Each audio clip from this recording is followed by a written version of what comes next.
What's going on, guys? This is your boy, Billy Chuck, coming at you with episode 54.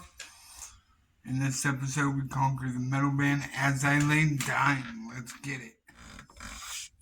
Alright, so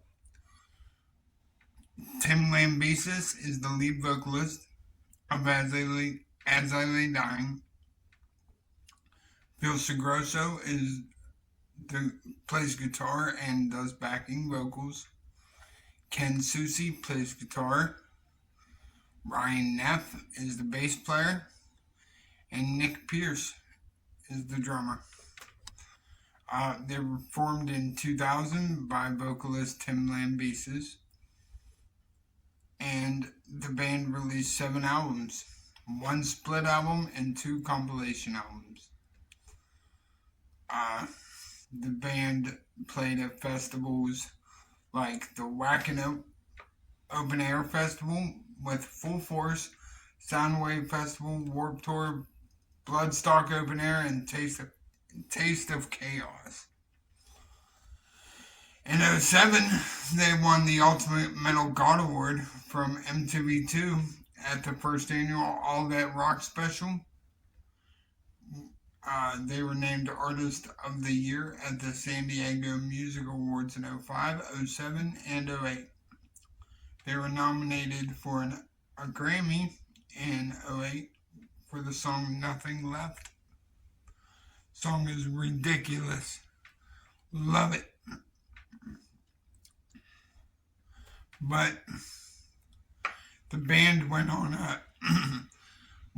a hiatus in 2014 when Tim was convicted and sentenced to 6 years in prison for soliciting the murder of his wife. Now, he didn't do it because obviously he's out of jail, but what I gotta say is, like, what did she do? I know that motherfucker's just not crazy enough just to do it out of spite. What the hell she do? Think about that. But calm the fuck down. Calm down. He pled guilty in 2014 and was sentenced to serve 6 years in prison. He was released on parole in December of 2016. So, he's good. He's out. He's good. Wonder if they talk. But you guys want to know the creation of As I Lay Dying? Here it goes. So they started in 2000 and by vocalist Tim Lambesis. And he used to be in a band called Society's Finest. And he played guitar in that band. Starting out as a duet with drummer Jordan Mancino, they first met as a band in February of 2001. They both were in hardcore punk band Point of Recognition. The band's name came from the novel of the same name by William Faulkner that was published in 1930, although the band's lyrics are not directly inspired by the novel. They just like the name. But shortly after the band's formation, they got a record offer. Pluto Records offered the band a recording contract, and after accepting the offer, the band entered the studio one month later to record the album Beneath the Encasing of Ashes, and that was released in June 2001. The band recorded 5 songs for a split album, again through Pluto Records, with San Diego post-hardcore band American Tragedy.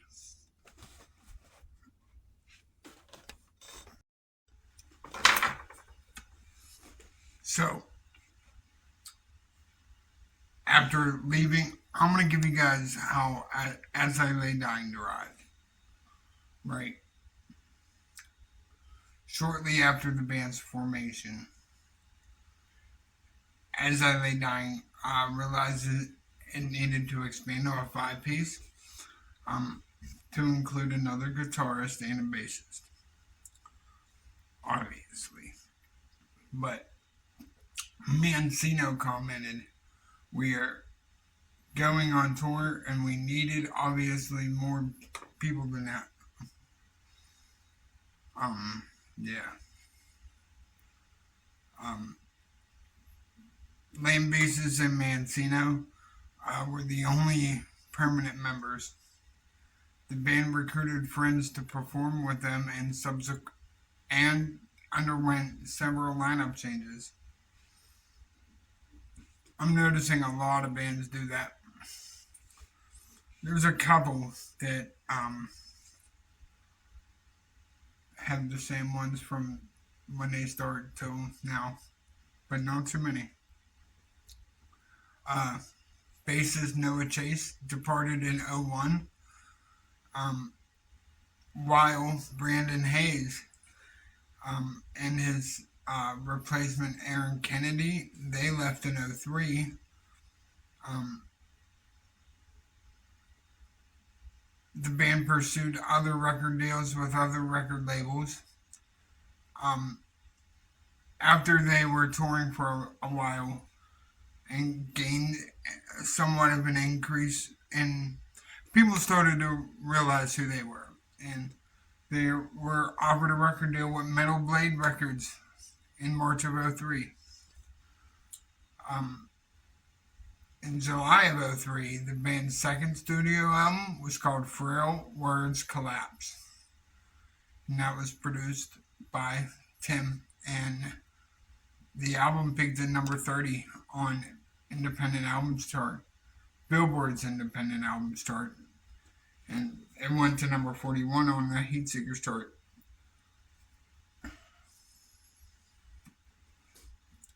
AllMusic, fucking AllMusic. I've said it fucking in numerous episodes. They always are so fucking negative, but here it turns out they're pretty positive.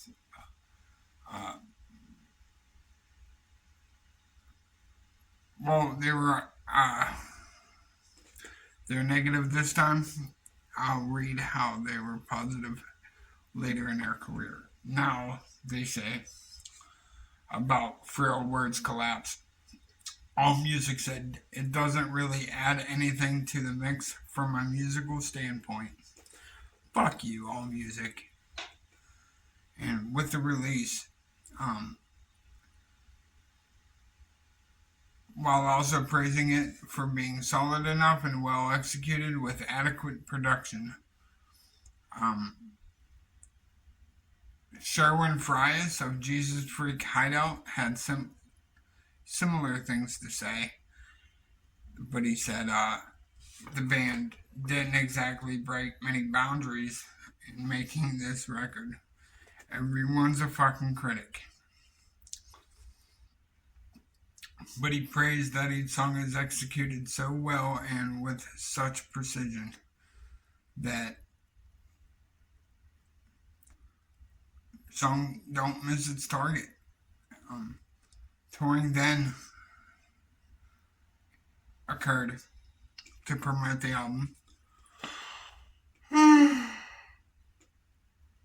My fault. It was late.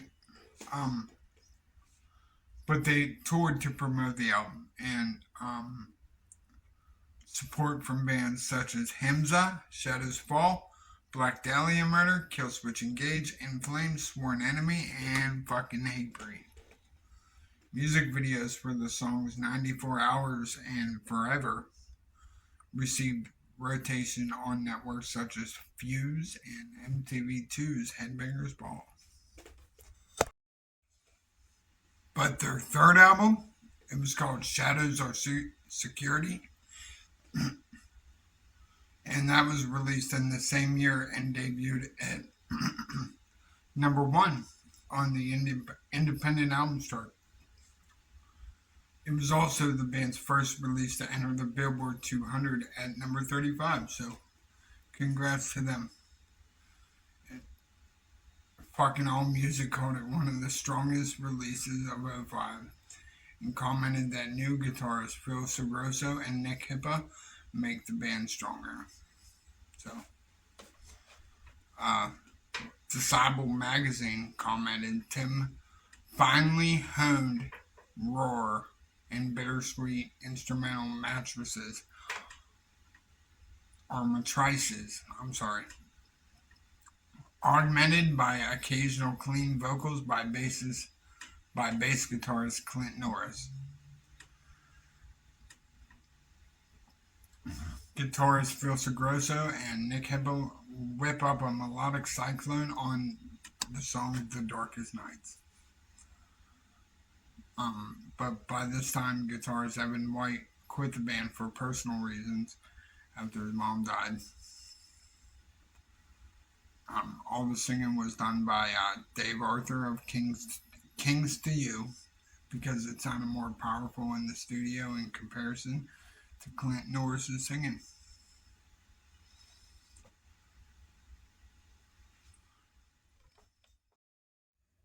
And to promote the album, the band performed at Warped Tour 07 in August and toured through Europe in September with Darkest Hour, Himza, and Maroon.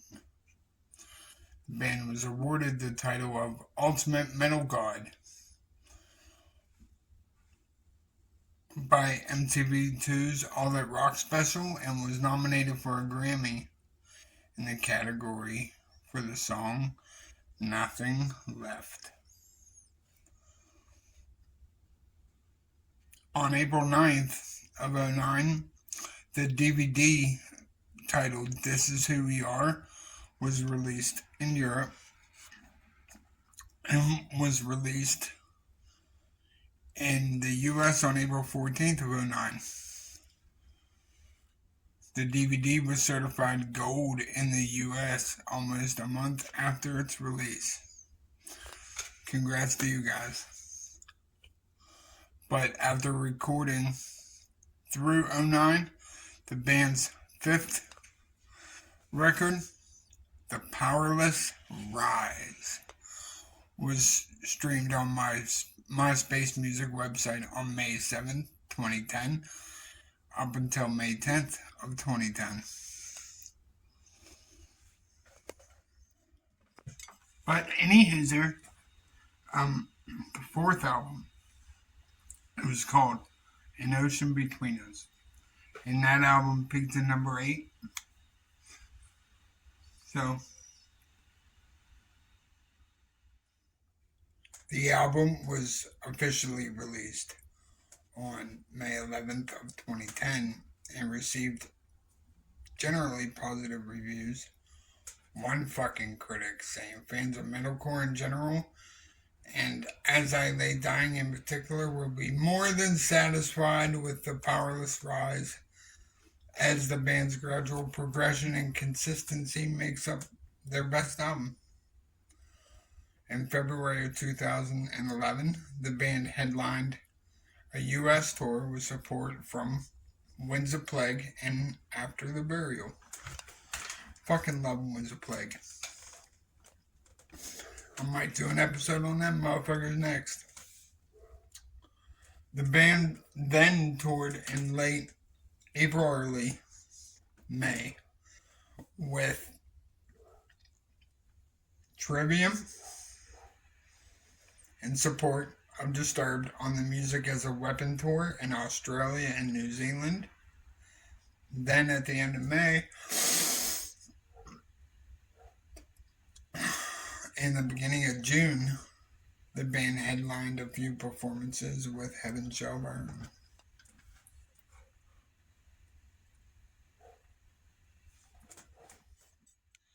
Okay. On June 22nd, 2012, the band announced their sixth album. It was called Awakened. And the first single was called Cauterized, and that was released on June 25th, 2012. On September 12th, 2012, the band released their second single. It was called A Greater Foundation, Love that fucking song. Along with the music video. Watch it. Watch that fucking music video. Do that. The album was released on my birthday, September 25th, 2012, and Cauterized was available on the band's website as a free download for a 24-hour period. Rather than continue with Tim and Mancino, along with former members Phil Segroso, Nick Heba, and Josh Gilbert, decided to focus on a different style under a different name, Woven War. And that was with Shane Blay as the vocalist. The project took shape long before Tim's plea. Although Mancino remained a member of As I Lay Dying, during this period of time, Tim was also working on music and found time to release the third Austrian Death Machine album, titled Triple Girdle.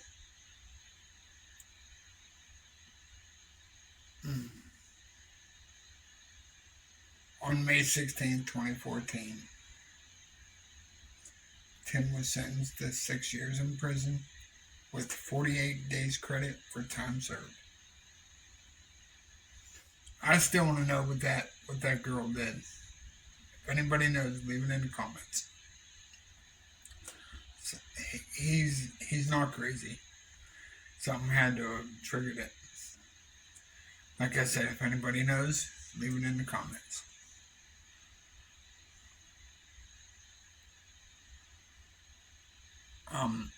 In July of 2018, the band announced our first European headlining tour. A day later, they announced their North American tour for November of 2018. Spain's Resurrection Fest announced it would be dropping As They Lay Dying from its bill in October of 2018. And months later, in January of 2019, the Memphis, Tennessee Growlers canceled their previously scheduled show in 2019, all because of this bullshit.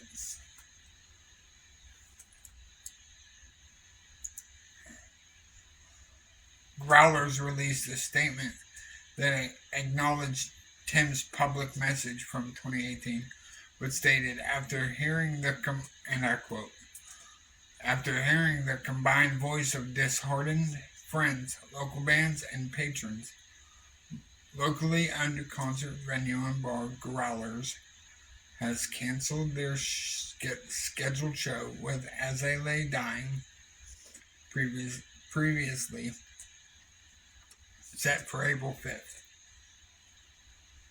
and will replace it with a local show to benefit victims of domestic violence. He didn't touch her. She more than likely, I'm not saying this is a fact, but she probably provoked it.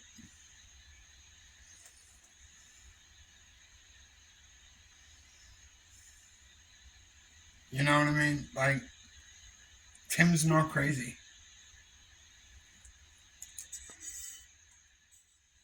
I'm sorry, shit like that it discourages me.